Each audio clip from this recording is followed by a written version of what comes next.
Bonjour, professeur Kodjo Laurent Edjeoblem, maître de conférence en économie internationale et mondialisation à l'Université de Lomé. Dans cette vidéo, je vais revenir encore sur ce sujet inépuisable de la relation entre la mondialisation et la démocratie ou la gouvernance nationale. Dans la vidéo précédente, j'avais défini ce que c'est que la mondialisation. La mondialisation se définit comme étant une interdépendance entre quatre processus. Le processus de la libre circulation des marchandises et des services. Le processus du capital englobant, du marché du capital englobant.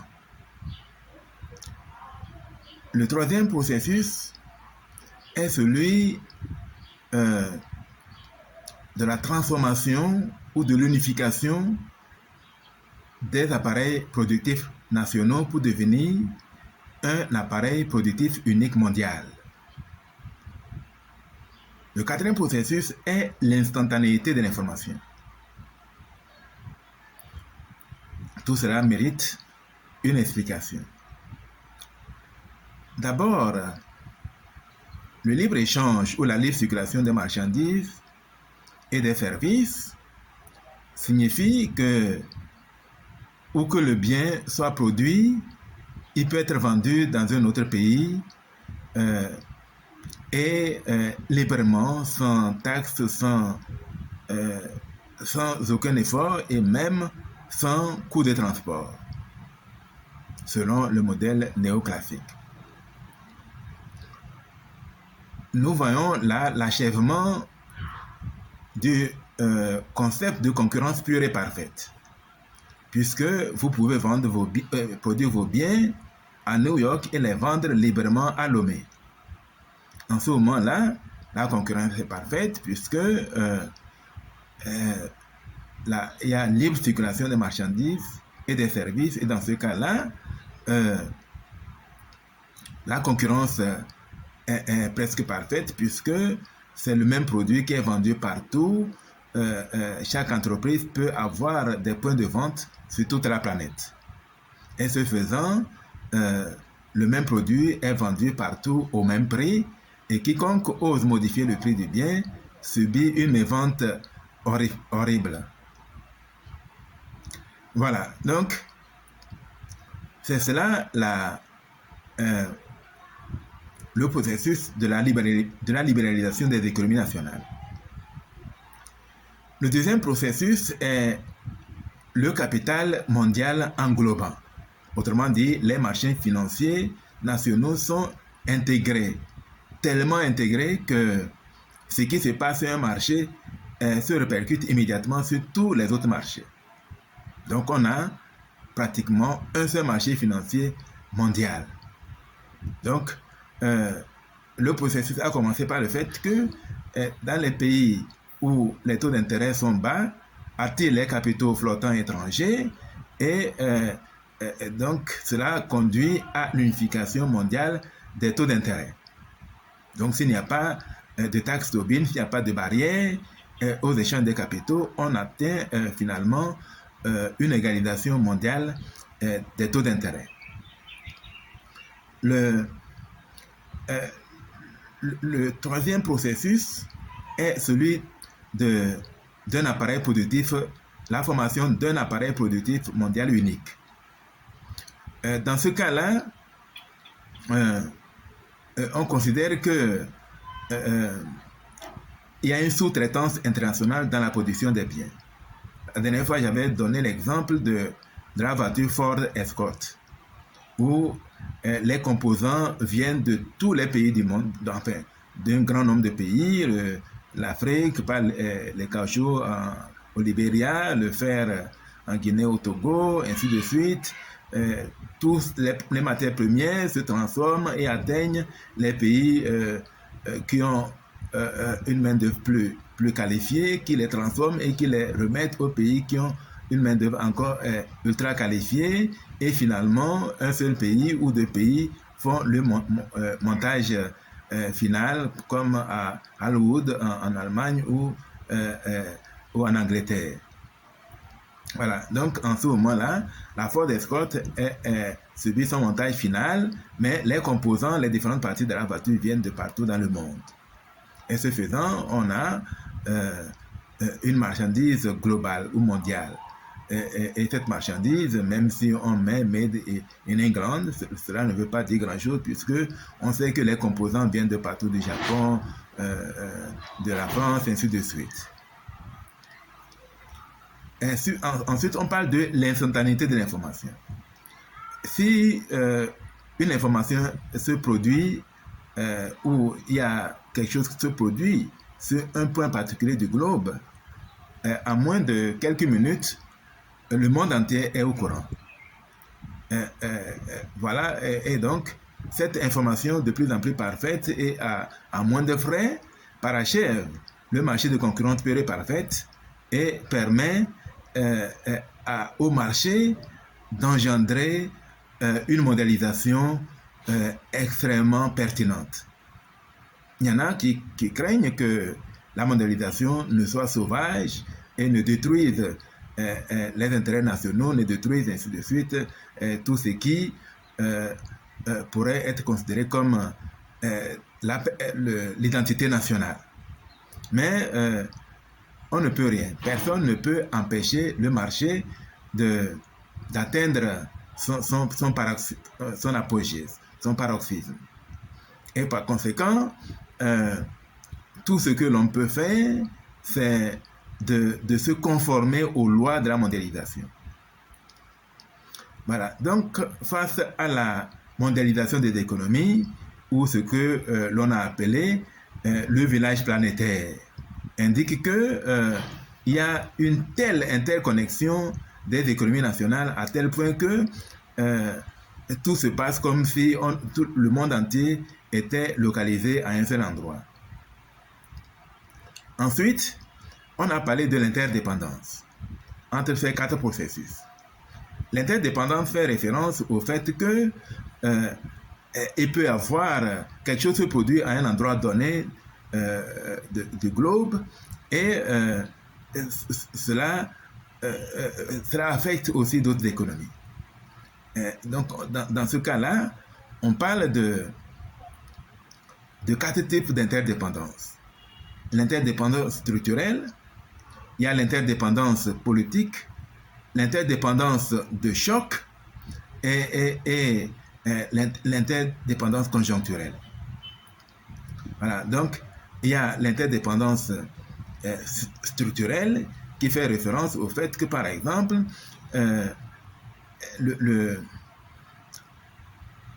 la proportion de la population togolaise qui a une propension marginale à consommer très élevée pour les produits primaires se retrouve dans les mêmes proportions au Bénin, en Côte d'Ivoire, ainsi de suite, ce qui fait que ces pays-là subissent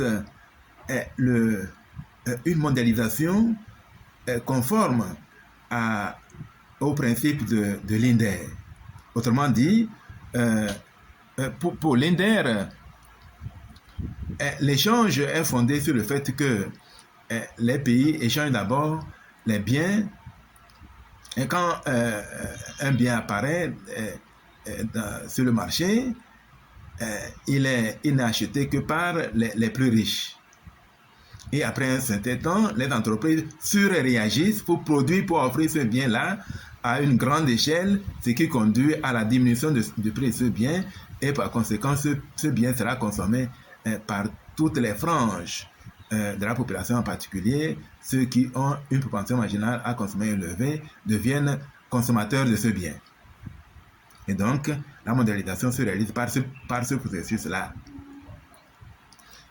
L'interdépendance politique ou l'interdépendance locomotive fait référence au fait que, par exemple, le Nigeria peut mettre en œuvre une politique monétaire et cette politique monétaire a des effets sur tous les pays qui sont liés au Nigeria, le Togo, le Bénin, la Côte d'Ivoire, et ainsi de suite. Ça s'appelle interdépendance politique ou l'interdépendance locomotive. Voilà. Ensuite, il y a l'interdépendance de choc. Tout de suite, si dans un pays, il y a un choc macroéconomique, ce choc macroéconomique se transmet à d'autres pays et donc nous voyons l'interdépendance se multiplier facilement du fait que les pays sont fortement liés les uns aux autres. On donne l'exemple de la pandémie du Covid-19 qui, une fois apparue quelque part en Chine, a été transmise partout dans le monde en quelques heures seulement. Et donc, plus les économies sont reliées, moins le temps de transmission des chocs est très court. Et par conséquent, la mondialisation se transmet par des chocs macroéconomiques, se transmet par d'autres mécanismes comme des chocs économiques ou des chocs extra-économiques. Voilà, donc finalement, nous voyons que la mondialisation était comme des étangs ou des lacs qui finissent par déborder et qui finissent par devenir un seul lac ou un océan. Donc, si on considère que l'océan Atlantique, par exemple, était constitué de petits lacs qui ont débordé pour devenir un seul océan, c'est cela réellement la mondialisation. Et c'est pour cela qu'on parle d'un village planétaire parce que ça devient une économie unique. L'économie mondiale est unique et elle est telle que il n'y a plus d'identité nationale. L'identité nationale est détruite au profit de la citoyenneté mondiale ou régionale. Même l'identité régionale disparaît. Donc nous pouvons voir cela facilement si vous allez aujourd'hui dans un coin de New York, vous vous rendrez compte que les jeunes gens sont en train d'utiliser les mêmes instruments, les appareils portables, le TikTok, le WhatsApp, ainsi de suite. Donc, finalement, les mêmes comportements, les comportements s'homogénéisent. De sorte que c'est le même comportement qui prévaut partout, ainsi de suite. Donc, nous considérons que la mondialisation n'est pas seulement une mondialisation des biens, des services, la multinationalisation, la transnationalisation et la globalisation des marchés financiers et des appareils productifs, mais également les problèmes s'internationalisent. Les problèmes deviennent communs. De sorte qu'aucun pays n'est en mesure de résoudre un problème qui naît dans son pays ou qui arrive dans son pays. En fait, les problèmes sont devenus multinationaux ou deviennent mondiaux. Les problèmes sont devenus mondiaux. Les taux de chômage sont reliés les uns aux autres dans tous les pays du monde. L'inflation devient pratiquement unique. Quand un phénomène se produit dans un pays, cela se généralise et tous les pays vont subir la même chose. Donc voilà réellement ce que c'est que la mondialisation. Elle fait peur aux gens qui ne sont pas préparés. Voilà. Donc si vous êtes assis à la plage en train de faire votre pique-nique, vous pouvez vous attendre qu'à un moment donné, la mer vienne ramasser tout ce que vous aviez mis en place pour pouvoir faire votre pique-nique. Elle va vous déborder. Donc finalement, nous voyons que les États-nations sont débordés par l'économie nationale. Moi, par exemple, j'ai des contrats avec des gens aux États-Unis, avec des gens en France, avec des gens un peu partout dans le monde. Donc, mes intérêts sont partout dans le monde. De sorte que finalement, si on examine bien, chaque pays a pratiquement tend vers 90% d'une économie mondialisée. Leur économie est mondialisée pratiquement à 90%. Quand l'économie est mondialisée à 90%, on se rend compte qu'il est de plus en plus difficile de gérer l'économie à partir d'un seul pays. Voilà, donc l'économie devient ingérable au plan national. Je donne un exemple. Dans les années 2000, George Bush Jr., président des États-Unis, s'était rendu compte que son économie subit des chocs énormes à cause des subprimes et autres, et a décidé de mettre en œuvre une politique monétaire expansionniste. Autrement dit, en injectant beaucoup d'argent dans l'économie afin de faire varier les agrégats dans un sens voulu. Mais en ayant injecté 700 milliards, écoutez bien, 700 milliards de dollars, c'est ce que le président Bush avait injecté dans l'économie. Mais il n'y a eu aucun effet aux États-Unis. Tout se passe comme si quelqu'un jetait un sac de mil dans l'océan Atlantique, croyant qu'il va nourrir uniquement il a fait des digues pour délimiter la partie de la mer qui lui revient, et ce faisant, il jette un sac de riz pour nourrir uniquement ses poissons. Il se rendra compte facilement qu'il est en train de nourrir tous les poissons de l'océan. C'est ce que George Bush a fait dans les années 2000 pour enrayer la crise. Mais il s'est rendu compte que cela n'a eu aucun effet sur la crise. Donc finalement, on se rend compte que même les grands pays ne sont plus en mesure d'agir sur l'économie nationale. Les petits pays ont très peu d'impact sur l'économie mondiale. Avant, on disait que les grands pays ont une grande influence sur l'économie mondiale. Mais aujourd'hui, même les grands pays ont peu d'influence sur l'économie mondiale. Ce faisant, est-ce que nous avons encore besoin des pouvoirs publics nationaux? Est-ce que nous pouvons compter sur le ministre de l'économie et des finances pour gérer l'économie nationale? Si nous pouvons le faire, il est intéressant d'avoir un ministre de l'économie et des finances, alors on peut aussi essayer on peut distribuer des espaces d'océan à toute la population, et chacun dira, oui, voilà ma portion de mer, je nourris mes poissons, je les pêche comme je le veux. Personne n'a jamais fait ça. Les poissons se promènent où ils veulent dans la mer. Les agents économiques se promènent où ils veulent dans l'économie mondiale. Et par conséquent, il n'y a plus d'économie nationale. Les économies se sont toutes mondialisées. Donc, si nous prenons la carte de la pandémie du Covid-19, nous pouvons voir aussi la carte de la mondialisation. La rapidité avec laquelle la pandémie s'est réalisée indique également le taux d'intégration mondiale, le taux de mondialisation. Voilà, donc plus une économie est interconnectée avec les autres, plus elle reçoit rapidement les effets des chocs macroéconomiques, des chocs politiques, des chocs structurels et autres qui se produisent dans d'autres pays. Donc voilà la raison pour laquelle dans une économie appelée village planétaire ou une économie mondialisée, nous n'avons pas besoin d'un ministre de l'économie et des finances. Il est complètement inutile, à moins qu'il soit là pour guider les dépenses.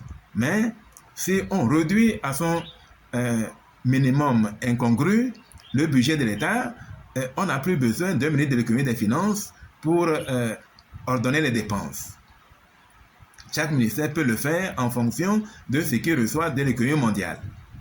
Donc, dans ces conditions-là, ce grand pouvoir public que représente le ministre de l'économie et des finances, s'il n'est plus utile, parce que l'intelligence artificielle peut gérer tout à sa place, puisque l'intelligence artificielle fait disparaître d'autres professions, il faut savoir que l'intelligence artificielle fait disparaître en premier lieu le rôle des gouvernements. Donc les gouvernements disparaissent même avant d'autres fonctions. Donc l'intelligence artificielle va avoir tendance à déposséder les États-nations de leur pouvoir d'action. Donc, comme on l'a vu pour George Bush, les États-Unis même ont été dépossédés de leur batterie de pouvoir d'action. Ils ne peuvent plus agir sur l'économie nationale. Et en ce moment-là, qu'est-ce qu'il faut faire? Il faut établir des règles correctes qui permettent de gérer des lois, qui permettent de gérer l'économie mondiale.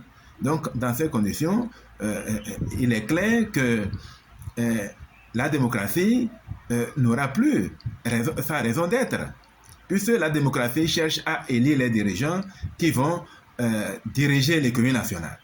Si l'économie nationale est dirigée directement par les vents de la mondialisation, par les pouvoirs de la mondialisation, on ne parle plus de pouvoirs publics nationaux, mais de pouvoirs publics transnationaux, de pouvoirs publics internationaux, de pouvoirs publics multinationaux. Et dans ces conditions, il n'est plus du tout utile d'avoir des pouvoirs publics nationaux. On peut même envisager des pouvoirs publics transnationaux ou multinationaux ou sous-régionaux, mais même au niveau sous-régional. On n'a pas d'effet sur l'économie nationale ni sous-régionale.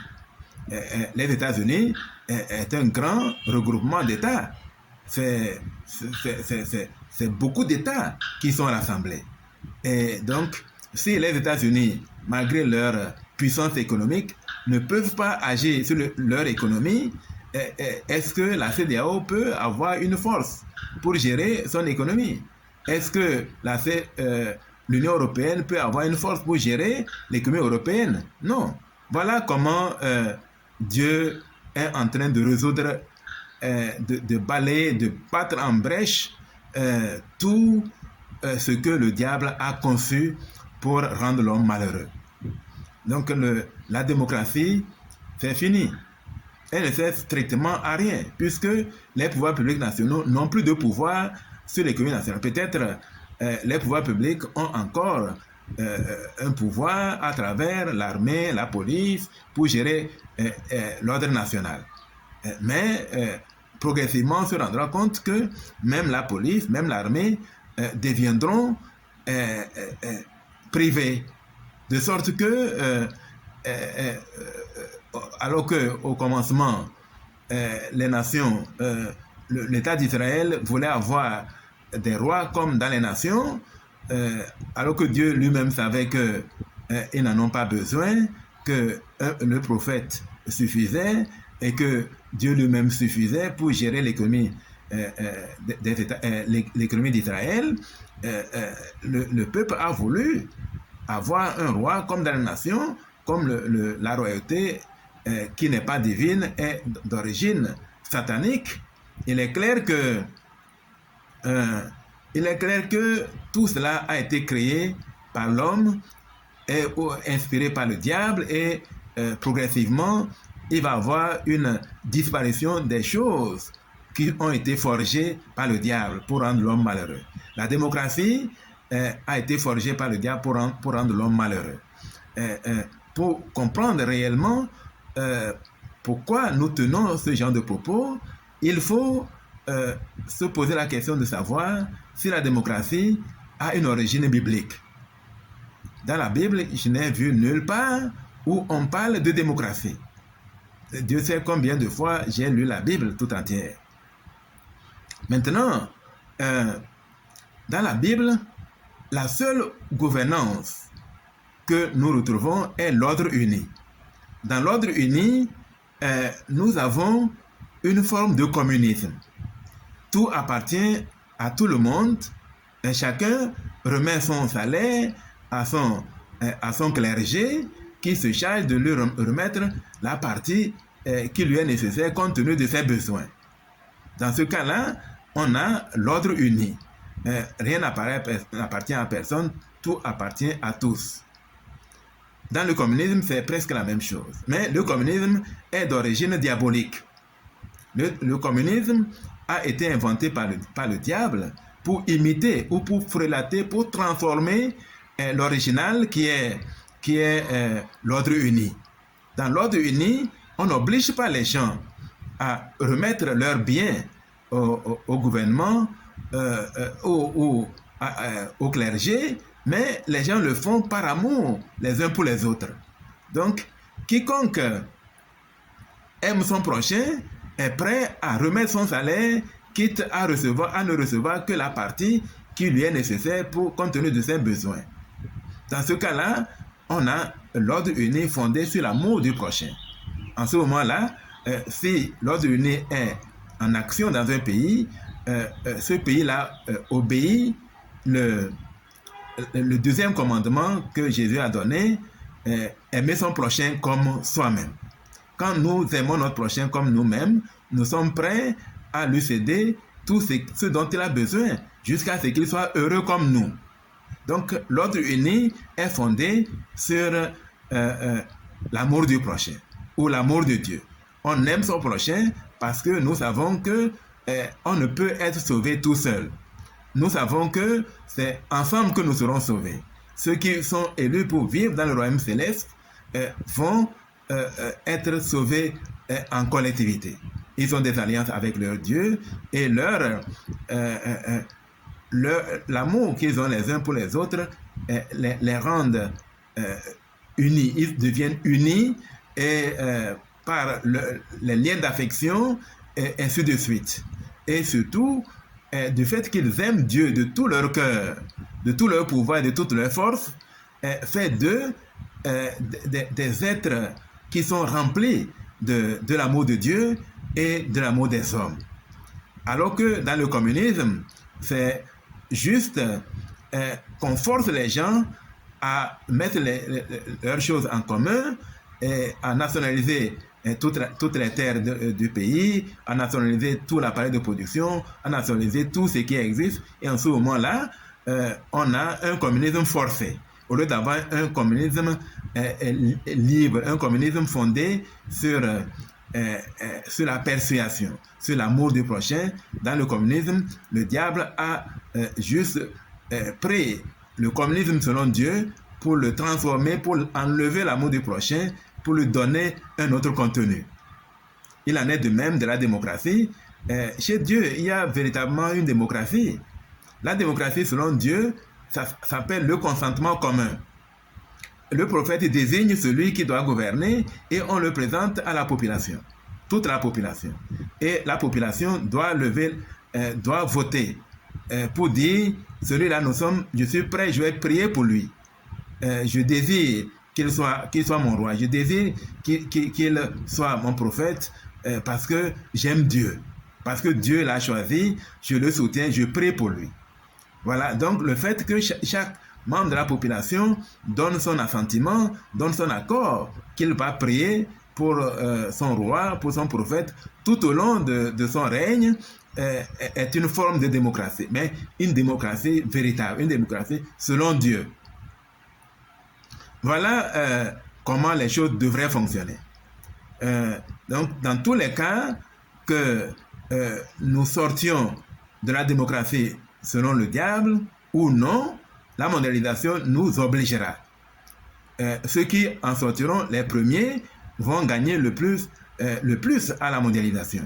Mais ceux qui demeureront dans la démocratie qui est faite par le diable pour rendre l'homme malheureux seront ceux qui gagneront le moins à la mondialisation. Nous avons fait une étude approfondie de ces choses. Donc, au niveau international, on s'était rendu compte que les pays qui gagnent le plus à l'échange international, ce sont ceux dont la variabilité de prix par rapport à l'autarcie est la plus grande. Donc, si quelqu'un commence dès aujourd'hui à rentrer dans l'ordre uni ou dans ce qu'on appelle le consentement commun, il va connaître une grande variation de son bien-être et il va gagner le plus dans la mondialisation.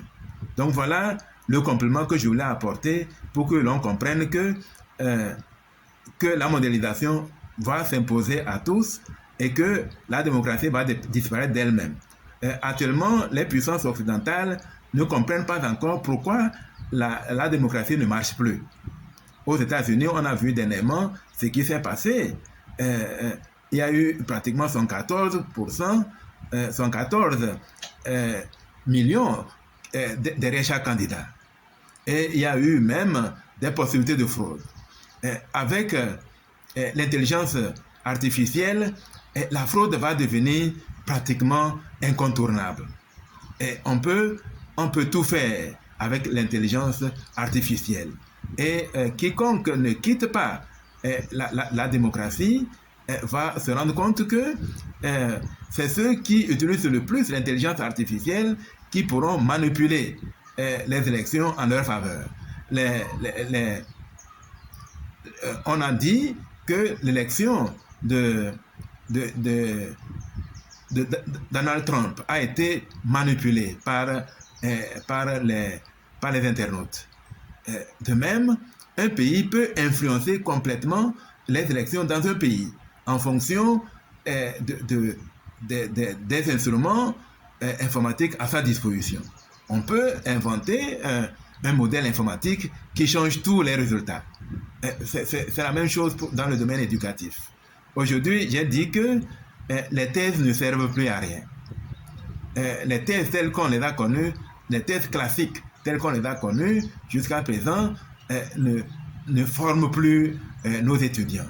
De même, les diplômes tels que l'agrégation, le professorat, toutes ces choses, tous ces diplômes-là sont vidés de leur contenu, étant donné l'abondance de la connaissance sur les réseaux sociaux, et ainsi de suite. Donc, étant donné cette abondance de la connaissance, pour être sûr que chacun crée la connaissance afin de devenir un professeur agrégé, on peut mettre en place un mécanisme qui les oblige réellement à créer la connaissance. Donc, si on abandonne les notes au profit de l'argent que l'on gagne directement, en ce moment-là, on est dans les notes réelles. Les notes qu'on a données jusqu'ici sont des notes nominales. Elles peuvent ne pas correspondre au salaire que nous allons gagner plus tard. Alors que les notes réelles, quand on parle de grandeur réelle, c'est qu'on prend la valeur nominale qu'on divise par le niveau général des prix. Maintenant, une note réelle, c'est l'argent qu'on peut gagner directement en inventant quelque chose. Si désormais, plus on gagne de l'argent, plus on est considéré comme ayant créé de la connaissance, parce qu'on ne peut pas gagner de l'argent sans faire quelque chose d'extraordinaire.